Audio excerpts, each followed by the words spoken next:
강력한 바람과 주변에 널려있는 현무암, 그리고 여자가 많다는 대한민국 제1의 관광명소 바로 제주도입니다.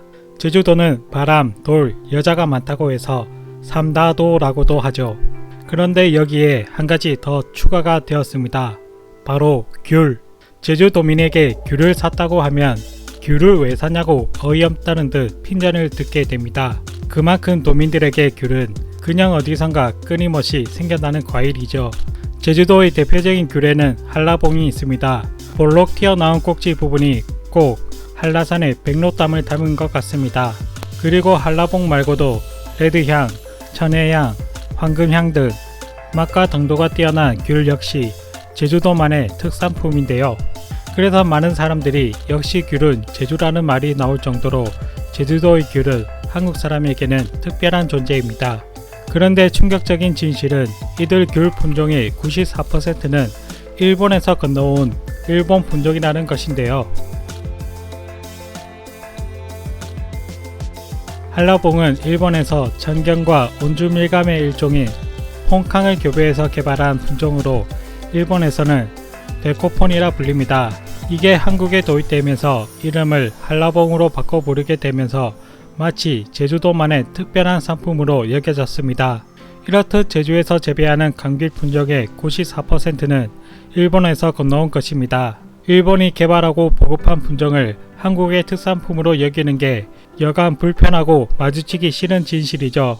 그러면 이때쯤 이런 생각이 문득 들게 되는데요. 제주귤의 품종이 일본이면 로열티를 일본한테 엄청나게 줘야 하는 게 아닐까란 생각 말이죠. 그나마 다행이라면 대부분 한국에서 재배하는 일본 품종의 경우 개발한 지 25년이 넘어서 로열티 지급을 안 해도 된다고 합니다.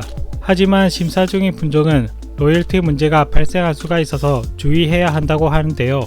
최근 제주도에서 미하야와 아수미 등과 같은 품종이 로열티 문제로 급하게 농가들이 농협 등을 통해 출하하지 못하는 상황이 발생하기도 했습니다.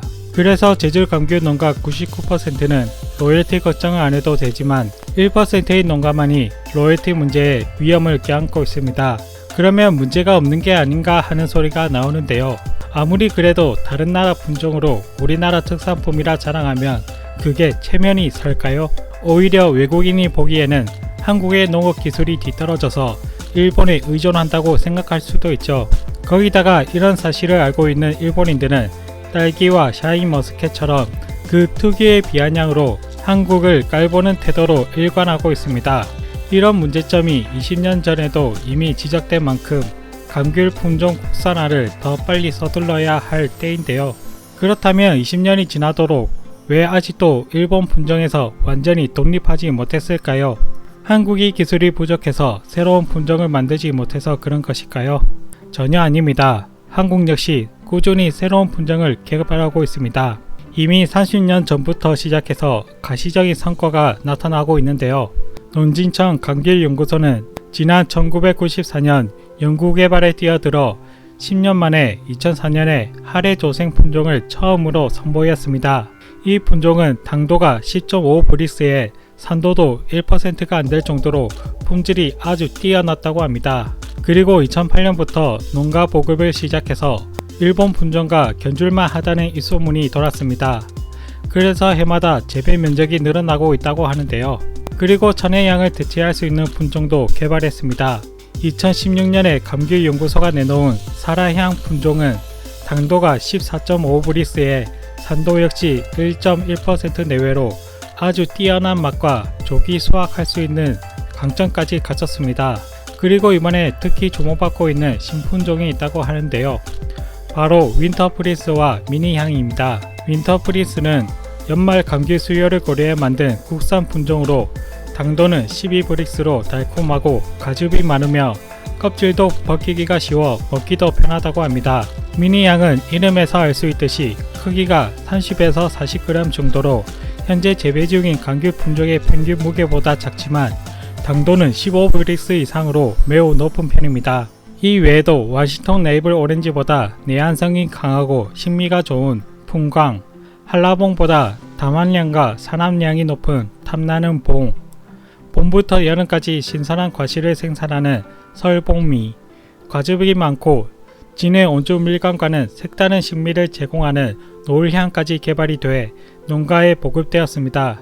이렇게 한국에서는 연구소와 농가들이 적극적으로 국산 품종을 널리 보급하려 노력하고 있습니다. 하지만 아직까지도 국산 품종의 비율은 2.5%로 한 자릿수를 유지하고 있는데요. 아무래도 품종을 개발하는데도 보통 20년이 걸리고 농가에 보급하고 본격적인 과실을 맺는 데까지 5년이라는 기간이 필요로 하기 때문에 농가에서 무턱대고 국산 품종이라고 전부 바꿔버리면 5년간 수입이 제로가 되기 때문에 쉽사리 품종 변경을 못하고 있다고 합니다. 참으로 안타까운 면이 있기도 하는데요. 그럼에도 불구하고 반드시 한국 품종으로 바꿔야 하는 이유가 있습니다. 현재 대부분 일본 품종으로 식재된 탓에 비슷한 시기에 감귤이 홍수출하가 반복되어 왔습니다. 이는 감귤 가격 경쟁력을 떨어뜨리기 때문에 한국 감귤 산업 성장에 발목을 잡는 요인이었는데요.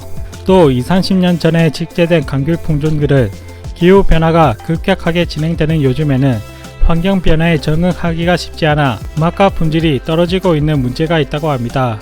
그래서 비교적 최근에 개발되어지고 있는 국산 품종은 현재 기후 변화에 더 적합하면서 맛과 향이 뛰어나서 경쟁력이 오히려 뛰어나기도 하는데요. 한국의 농가 역시 과거와 달리 생각보다 훨씬 뛰어난 국산 품종에 관심을 쏟고 있다고 합니다. 한국 품종의 경쟁력이 얼마나 높아졌냐면 국산 감귤 품종이 로열티를 받고 미국에 수출이 되었습니다. 일본 품종을 키우던 미국 현지 업체가 한국산으로 교체를 요청해서 이루어진 성과인데요.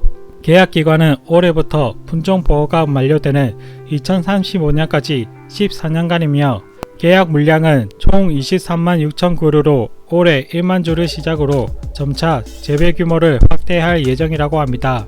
금액으로 따지면 한 그루당 1.25달러씩 로열티를 받게 된 셈이죠. 14년간 로열티를 받으면 총 29만 5천 달러 규모입니다. 그리고 이번 계약에서 국내 생산 농민의 피해를 막기 위해 미국 내 생산 판매만을 허용하며 현지에서 생산한 묘목과 과실의 국내 반입을 금지하는 조항까지 넣어서 알찬 계약을 이룬 셈입니다. 탐나는 봉이 미국에서 일본 품종을 밀어낼 수 있었던 것은 현지 실증 재배 실험 결과에서 더 우수하다는 평가를 받았기 때문인데요. 겉모양은 한라봉과 비슷하지만 무게가 280g 내외로 더 크고 당도 역시 15브릭스로 일본 품종 부지화보다 1브릭스 더 높다는 장점이 있습니다. 딸기에 이어 감귤까지 일본 품종으로부터 완전히 독립할 수 있는 날이 다가오고 있습니다. 그 날을 앞당기기 위해서는 우선 소비자인 우리들이 국산 품종에 대해서 많이 알고 수요를 요청해야 합니다. 그래야 농가에서도 기존 일본 품종에서 국산 품종으로 식재를 바꾸고 국산 품종 물량을 생산해내면 소비자인 우리들이 이를 소비해 줌으로써 완전히 품종 독립을 이룰 수가 있습니다.